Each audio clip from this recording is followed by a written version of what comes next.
Hello friends, study with my ચેનલમાં તમારું સ્વાગત છે. તો આજના વિડીયોમાં આપણે ગુજરાત પોલીસ કોન્સ્ટેબલમાં ગણિત અને રિઝનિંગમાં પૂછી શકાય એવા પ્રશ્નો જોઈશું સંપૂર્ણ સમજૂતી સાથે. આવતીકાલે જે પણ વિદ્યાર્થીને પીએસઆઈની એક્ઝામ છે એ બધાને મારા તરફથી બેસ્ટ ઓફ લક. ખૂબ જ સારી રીતે પીએસઆઈનું એક્ઝામ આપો અને મહેનત કરી હશે તો પેપર તમારું ચોક્કસ સારું જ રહેશે. તો ચાલો આજનો વિડીયો આપણે સ્ટાર્ટ કરીએ. તો ક્વેશ્ચન છે કે એક ચોક્કસ કોડ ભાષામાં નાઇસને 8246 અને કોસ્ટને 3851 તરીકે ઓળખવામાં આવે છે. તો આપેલ કોડ ભાષામાં સીનો કોડ શું હશે? સિમ્પલ ક્વેશ્ચન છે. નાઇસનો કોડ જે છે એ 8246 છે અને કોસ્ટનો કોડ છે એ 3851 છે. બરાબર. તો અહીંયા સીનો કોડ શું છે આપણે શોધવાનું છે. બરાબર. સી જે છે એનો કોડ શું છે? તો અહીંયા એનઆઈસીમાં 4 આલ્ફાબેટ છે, આમાં પણ 4 આલ્ફાબેટ છે, અહીંયા કોસ્ટમાં પણ 4 છે ને આમાં પણ 4 છે. મતલબ એક આલ્ફાબેટનો એક લેટર છે. હવે અહીંયા સી રિપીટ થાય છે. નાઇસમાં પણ સી છે અને કોસ્ટમાં પણ સી છે. તો કોડમાં પણ તમે જોજો કે 8246 અને 3851 એટલે 8 આપણો જવાબ હોઈ શકે. બરાબર. કન્ફર્મ જ હોય એવું જરૂરી નથી. આપણે બીજું શું જોવું પડશે કે ભાઈ બીજો કોઈ આલ્ફાબેટ તો રિપીટ નહીં થતો ને. તો બીજા આલ્ફાબેટ શું છે?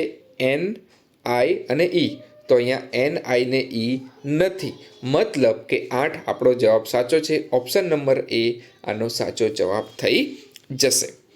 વાત કરીએ પ્રશ્ન નંબર 2.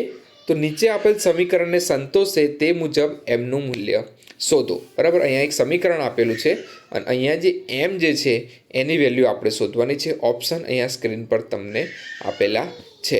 તો આ પ્રકારના ક્વેશ્ચનમાં શું કરવું પડશે? આપણે ઘાત અને ઘાતાંકના નિયમોનો ઉપયોગ કરવો પડશે. આટલી બધી ઘાત જે છે તો એના સાદુરૂપ માટે આપણે ઘાત અને ઘાતાંકનો નિયમોનો ઉપયોગ કરવો પડશે. હવે આ રકમને આપણે લખી દઈશું અને સૌ પ્રથમ આપણે શું કરીશું? અહીંયા 4/17 છે તો અહીંયા પણ 4/17 લાવશું તો ફટાફટ આપણું સાદુરૂપ થઈ જશે. હવે અહીંયા એક જગ્યાએ તો 4/17 છે પરંતુ બે જગ્યાએ 4/17 આપણે લાવવા પડશે. અહીંયા 17/4 છે તો એના ઉલટા કરવા પડશે. તો એના ઉલટા કરવા માટે ઘાત કેવી થઈ જાય?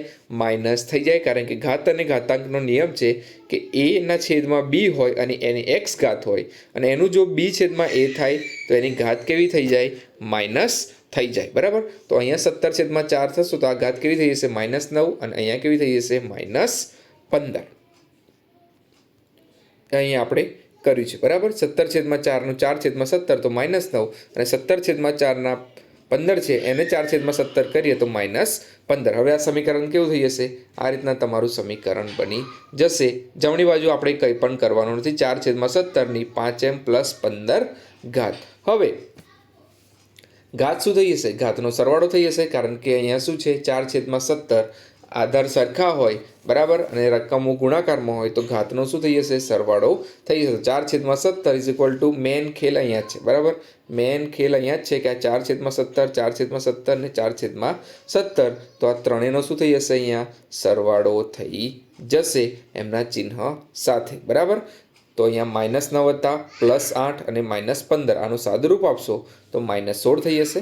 હવે 4/17 4/17 સરખા છે મતલબ એમની ઘાત પણ કેવી છે? સરખી છે. તો -16 = 5m + 15 એમને એકલા કરીશું, સાદુરૂપ આપશું તો જવાબ શું થઈ જશે? -31/5.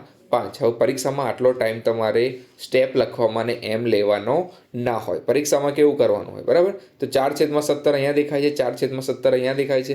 મારે અહીંયા પણ 4 સોલ્યુશન તો કરવાનું જ છે પરંતુ દિમાગમાં કરવાનું છે. તો અહીંયા -9 ઘાત લઈ લો, અહીંયા -15 ઘાત લઈ લો, આનું સાદુરૂપ આપી દો. બરાબર.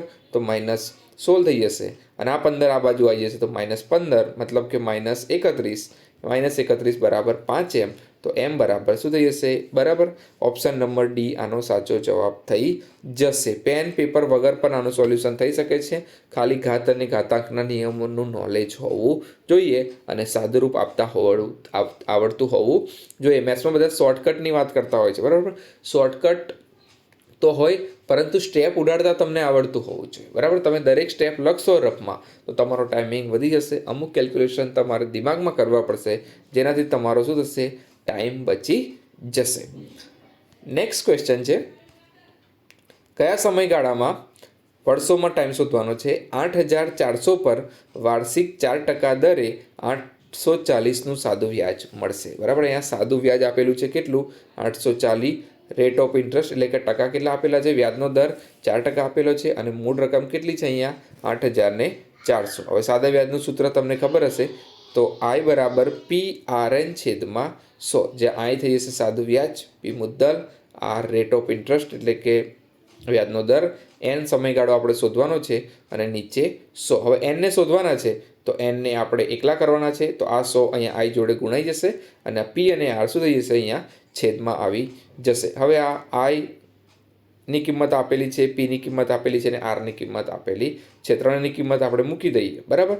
તો n બરાબર શું થઈ જશે 8,400 ગુણાકારમાં 100 840 ગુણાકારમાં 100 અને 8,400 ગુણાકારમાં 4, બરાબર. તો આટલો મોટો ગુણાકાર હોય તો થોડું ધ્યાન રાખવાનું કે સ્ટેપ વધવા ના જોઈએ. અહીંયા ઉપર 840 છે, નીચે 8,400 છે. તો શું કરીશું, એક જીરો અહીંયાથી ઉડાડીશું, એક જીરો અહીંયાથી ઉડાડીશું, એક જીરો અહીંયાથી, એક જીરો અહીંયાથી, 84 આખા ઉડી જશે તો 10/4 આવશે. તો અહીંયા શું થઈ જશે, 2 વડે ઉડાડશો તો અહીંયા 5 અને અહીંયા 2, 5/2 એટલે કે 2.5. તો ઓપ્શન અહીંયા આપેલો હશે 2.5. ઓપ્શન નંબર એ આનો સાચો જવાબ થઈ જશે. સિમ્પલ ક્વેશ્ચન છે.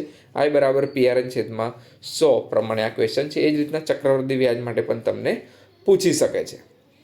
નેક્સ્ટ ક્વેશ્ચન છે કે આપેલ શ્રેણીમાં પ્રશ્નાર્થ ચિહ્નની સ્થાને શું આવવું જોઈએ. શ્રેણી છે 35, 37, 40, 45 ને 52, બરાબર. તો સિમ્પલ આંકડાઓ દેખાય છે તો આપણે પ્લસ માઇનસ વાળી રીત વાપરીશું. તો 37 - 35 કેટલો તફાવત આવે છે 2, 40 - 37 3 આવે છે, અહીંયા 5 આવે છે, બરાબર. 45 - 40 એટલે અને 52 - 45 અહીંયા 7 આવે છે. મતલબ 2, 3, 5, 7 અને પછી તમે ડાયરેક્ટ શું કરી દેશો 9. અહીંયા તો સારું છે કે 9 વાળો ઓપ્શન જવાબમાં આપેલો નથી, મતલબ કે 61 ઓપ્શનમાં આપેલો નથી. બાકી સ્ટુડન્ટ 61 ટીક કરીને અહીંયા નીકળી શકે છે કે 52માં 9 ઉમેરીશું તો 61, પરંતુ એ 61 ઓપ્શનમાં છે નહીં અને 61 ઓપ્શનમાં હોય તો પણ એનો જવાબ 61 નહીં થાય. કેમ નહીં થાય, કારણ કે અહીંયા 2, 3, 5, 7 તો પછી તમે 9 ના લઈ શકો. કેમ, કારણ કે અહીંયા ડિફરન્સ તમે 2 લો પણ અહીંયા તો ડિફરન્સ 1 છે. જો આ 2, 3, 5, 7 શું છે 2, 3, 5, 7. એક વાત તો છે કે આ બધી સંખ્યાઓ કેવી છે, અવિભાજ્ય સંખ્યાઓ છે. અવિભાજ્ય સંખ્યાઓ એટલે કેવી, જેના 2 જ અવયવ હોય. 2 તો 2નો એક જ બેના 2 જ શું કહેવાય, 2ના ઘડિયામાં 2 કોઈના ઘડિયામાં જે આવે છે એવા 2 જ નંબર છે. એક તો 2 અને એક પોતે 2 જ અવયવ છે. 3ના પણ 2 જ અવયવ છે, 1 અને 3. 5ના પણ 2 જ અવયવ છે. એ જ રીતના 7 પછી નેક્સ્ટ અવિભાજ્ય સંખ્યા કઈ છે 11 છે, 9 નથી, બરાબર. 9 તો 3ના ઘડિયામાં આવશે, એના પછી આવે 10 તો એ પણ 2ના ઘડિયામાં આવશે. નેક્સ્ટ સંખ્યા કઈ છે 11, તો 11 ને 52માં આપણે ઉમેરવાના તો 63. ઓપ્શન નંબર સી આનો સાચો જવાબ થઈ જશે. પ્રશ્ન નંબર આગળ છે કે જો એક હોડી સ્થિર પાણીમાં 12 કિલોમીટર પ્રતિ કલાક, બરાબર, km/h ની ઝડપે મુસાફરી કરે છે અને પ્રવાહની ઝડપ 3 કિલોમીટર પ્રતિ અવર છે, તો હોડીને 60 કિલોમીટર પ્રવાહની દિશામાં કાપતા કેટલો સમય લાગશે. આ લીટી, બરાબર, આ લાઈન ધ્યાનથી વાંચવાની કે પ્રવાહની દિશામાં અહીંયા મુસાફરી કરવાની છે. તો અહીંયા મુસાફરી ધ્યાન રાખજો કે અહીંયા માની લો આ નદી છે, બરાબર, આ નદી છે, અહીંયા તમારી નાવ છે, બરાબર. હવે પ્રવાહની દિશા ઓલરેડી કેટલી છે 3 છે અને હોડીની દિશા ઝડપ કેટલી છે અહીંયા 12 છે. મતલબ પાણી બી આમ 3ની km સ્પીડે જાય છે અને સ્થિર પાણીમાં જો હોડી હોય, બરાબર, તો 12થી આમ જાય છે, એક જ દિશામાં જાય છે. મતલબ ઝડપ કેવી થઈ જશે 12 + 3 15 થઈ જશે, બરાબર. તમે પાણીમાં તરતા હોય તો તમે ફીલ કર્યું છે કે તમે પ્રવાહની દિશામાં તરશો તો ઝડપથી તરી શકશો. જ્યારે વિરુદ્ધ દિશામાં હશે તો તમારી ઝડપ માઇનસ થશે. કેટલી માઇનસ થશે, તમારી હશે એમાંથી પ્રવાહની જે છે એ માઇનસ થશે અને જો પ્રવાહની દિશામાં જશો તો ઝડપ શું થઈ જશે પ્લસ થઈ જશે, બરાબર. તો આ 12 kmph, પ્રવાહની ઝડપ 3 kmph, કાપવાનું ડિસ્ટન્સ 60 કિલોમીટર, બરાબર. તો ઝડપનું સૂત્ર છે સિમ્પલ એ આપણે મૂકવાનું છે. ઝડપ અહીંયા 15 થઈ ગઈ. ઝડપનું સૂત્ર શું છે, ઝડપ બરાબર શું થઈ જશે અંતર છેદમાં સમય. હવે અહીંયા સમય શોધવાનો છે, બરાબર. તો આ સમયને આમ લાવશું, ઝડપને અહીંયા અંતરની નીચે લાવશું તો શું થઈ જશે 60/15, તો 15 × 60.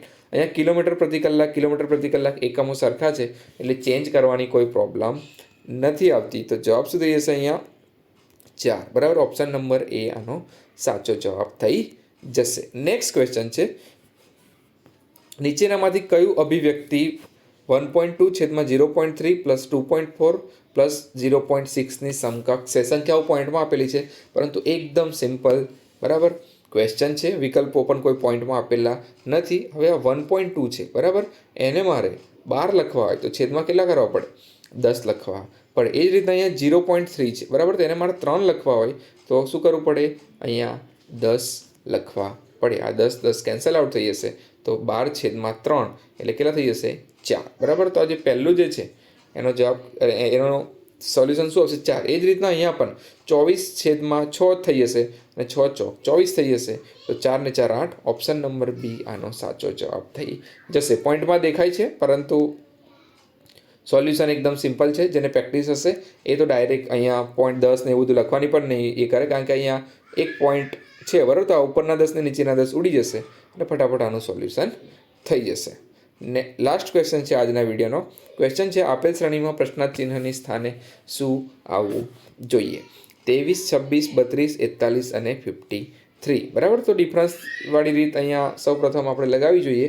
તો 26 માઇનસ 23 3નો ડિફરન્સ, 32 માઇનસ 26 6નો ડિફરન્સ, 41 માઇનસ 9નો ડિફરન્સ, 12નો ડિફરન્સ. તો ઘડ્યો છે 3નો, 3 6 9 12 અને 15 કોમાં ઉમેરવાના? 53માં 15 ઉમેરો, બરાબર, તો 68 થઈ જશે. ઓપ્શન નંબર બી આનો સાચો જવાબ થઈ જશે. તો ઓપ્શન નંબર બી આનો સાચો જવાબ છે. કંઈ ક્વેરી હોય તો કોમેન્ટ બોક્સમાં પૂછી લેજો. બીજા આ જ પ્રકારના ક્વેશ્ચન તમારે જોઈતા હોય તો મેં ચોક્કસ વિડીયો અપલોડ કરીશ મેથ્સ અને રિઝનિંગ માટે. મળીને આ વિડીયો સાથે, ત્યાં સુધી જય હિન્દ, જય ભારત.